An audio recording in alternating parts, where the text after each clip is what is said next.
Alamin naman natin ang sitwasyon sa Rojas Boulevard na nakaranas ng malakas na pag-ulan. May live report dyan si Von Aquino. Von.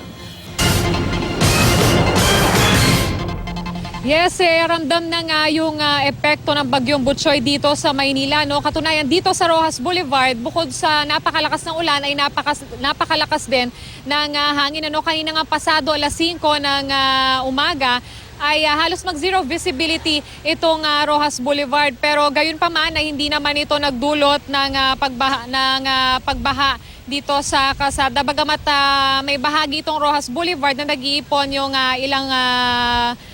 may tubig na nag-iipon doon sa ilang bahagi nitong Rojas Boulevard. Sa ngayon, Rhea, ay medyo malakas rin yung alon dito sa Manila Bay. Ano?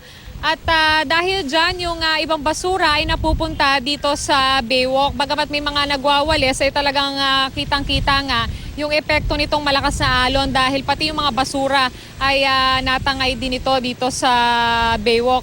At sa ngayon, Rhea, ay talaga napakalakas ng hangin, ano? At wala na rin namamasyal dito, yung mga usual na namamasyal dito sa Baywalk. At Rhea, sa ngayon ay syempre paalala natin dun sa mga motorista talaga mag-ingat sa pagmamaneho dahil po talagang malakas ang ulan at madulas ang kalsada. Rhea? Alright, so Von, ipinagbabawal na bang lumakad dyan o mamasyal dahil nga sa malakas ang hangin? Masungit ang panahon dyan ngayon?